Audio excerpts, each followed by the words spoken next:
it's for me, it's a bit counterintuitive to present something where I do not feel that it's perfect. So one of my original traits would be to kind of tweak around it and maybe never show it anybody. Rather, this is something where I'm in process. But I have learned, and I think many of you have also, how dialogue improves thinking, and not just thinking, but also, of course, the outcomes of it. I will share my screen, and maybe you've seen in the invitation there is also a link to the slides, of course. So one question of mine that is running around is always my question. Okay, we know that it's possible to support vertical development, but is it possible to scale it? And I had a phase when I was dreaming about mechanistic models. So you just do this and then this happens. And I think at least I have lost these naive dreams. One of my basic premises I would share at the beginning. First, I think it's an ethical imperative to offer support for people to get out of states of being overwhelmed. So this is what I see a lot, at least in my work. And my question is it ethical to let people there? And of course, I think it's ethical to let people there if they want to, but I think it's an ethical imperative to offer a hand. Of course, offering and not imposing. And I think there is something where we want to be, and it's not a place where we are carefree, but rather a state of flow. Maybe that would be my desideratum. A second premise, and I'm happy to hear your contradictions, of course, then would be that vertical development is a valid and helpful concept that describes how people can be overwhelmed by the demands of complex contexts. But it's only one helpful lens, of course. So there is other shadow and skills and states and mental illnesses and whatever we are having. So this is not a thing that explains each and everything, but I think it's a helpful lens. And of course, I think there is a danger in the whole sphere of vertical development. We're only focusing on individuals. So we are seeing an individual, he or she is overwhelmed. Okay, he, she needs coaching or whatever. Very often we are not looking at the context and the unfair, unjust, irrational, whatever, erratic structures, systems, cultures that are around these people. I'm not saying it's just ourselves helping individuals to kind of manage their surrounding. Of course, it's also us supporting surroundings that are life-giving. My experience is that there are only a few junkies out there who are thrilled to support their own development vertically, be it via, I don't know, coaching or meditation or whatever. And even if you have junkies, many of the junkies are doing this in an unhealthy way. So I think, at least what I've seen in the integral scene, and please contradict me if you have seen a majority of other experiences, but I have seen a lot of people kind of crazy and craving for, I don't know, the next step, while accumulating quite some shadow, I would say. The other thing is that from many people, of course, my brother once said he doesn't have time to accumulate learning for no reason. So he needs to produce benefit in his work. So where's the benefit? The other question is, so it's a necessary precondition for people that whatever they're doing, for many people, some kind of benefit needs to be there. And my main experience with a lot of the material is that it's descriptive. So when we read some descriptions about stages, etc., it's descriptive. And yes, we can say that these materials, these texts, have psychoactive effects. I think Wilbur is talking about this quite a while when he says, just reading this material will help you in your development, etc. My experience, at least, is that it solidifies what you already have. So where you are, and then you can see, this is where I am, more or less. But at least I haven't seen that it helps to transform people.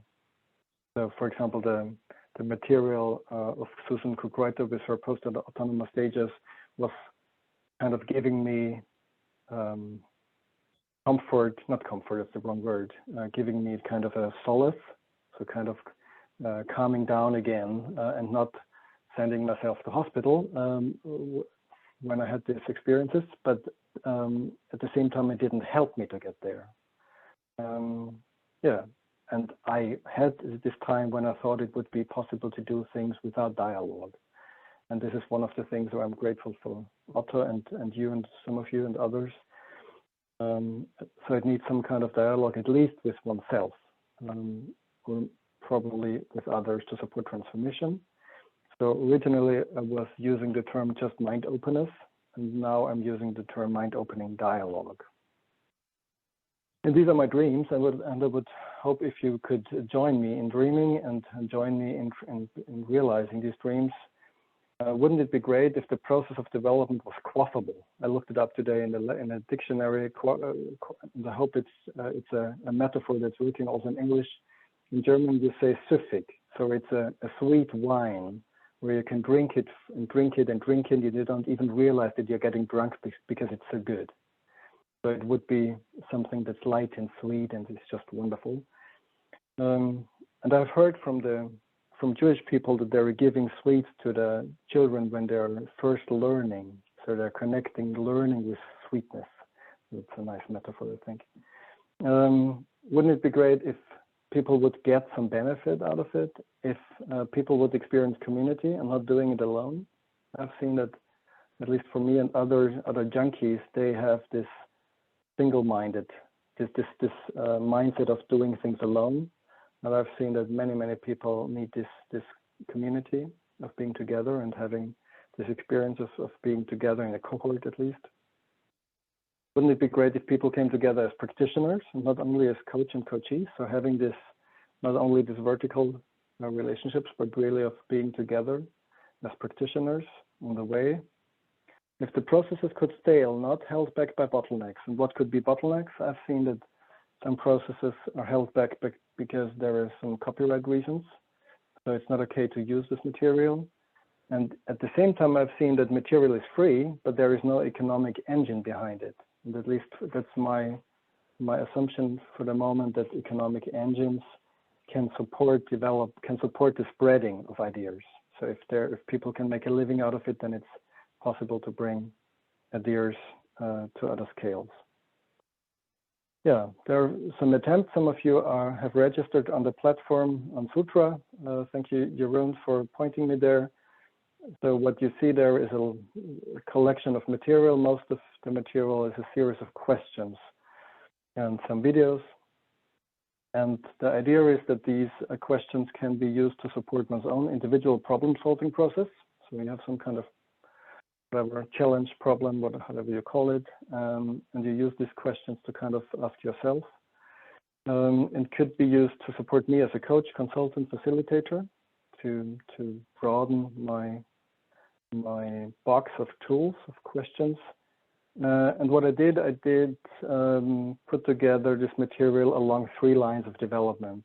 And I think we have all seen how interesting these different theoretical discussions are between, I don't know, Michael Commons and Lectica Institute and Otto Luske and Robert Keegan and Susan Krugreiter and Kerry Fellen and Ron Beck and however. So I'm using these lines of development not because I think they are true, but rather because I think it's helpful to differentiate them, knowing that they somehow belong together in a very interesting relationship.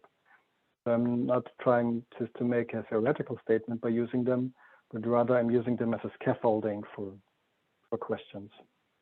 And we're in the process of one coaching course, focusing on one of these transitions. And what are the insights so far?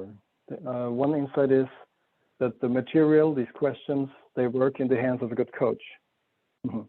But this is not a new insight. So this is, for example, I'm not sure if, I think Rainer has played a game with me years ago, which is called Brain Freeze. And we were using similar questions in a board game. And I was experiencing that people had these mind-opening experiences. And I was thinking, this game is really good.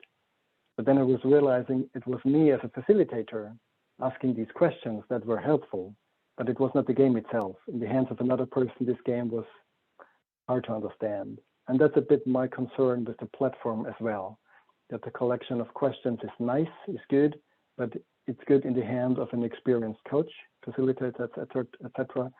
But it's not clothable at the moment. It's not so that people who are on the platform would recommend the platform to 10 others and telling them, you need to sign on. This is really wonderful. So people are signing on, most of them, because they know me and hear me talking about it. And then they log in once and never again. So I can see, of course, when they have logged in for the last time. And that's my experience so far. So the material is not yet addictive, word of mouth, and it's not yet psychoactive in itself. My hope is that's a strong conviction at the moment, but happy to hear your thinking about this.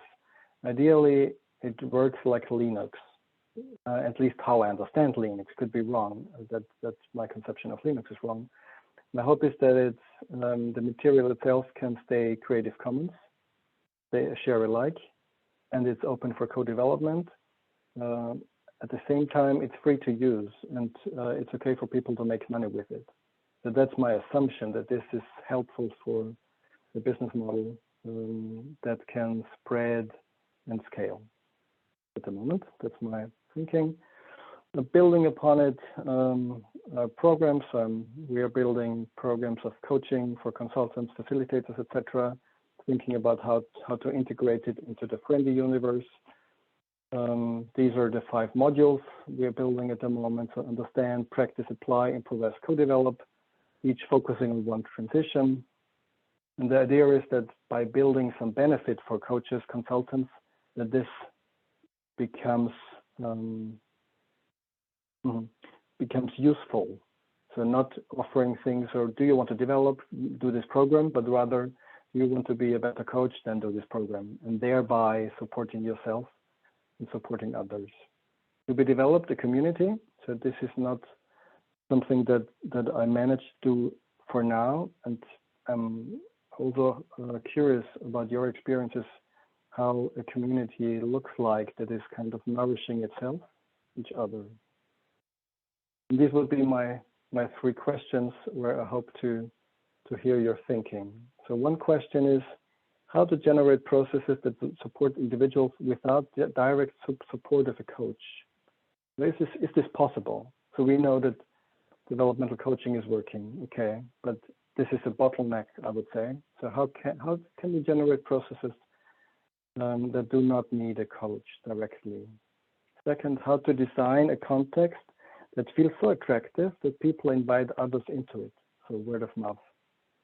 And third, how to design contexts, as some of you said in your introduction, in organizations that are contributing to vertical and other development. So I think I've been talking about DDOs, Robert Keegan, Lisa Lahi, and others, and everyone culture.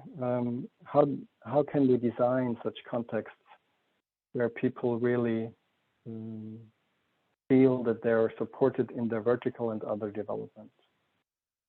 These would be my 3 questions.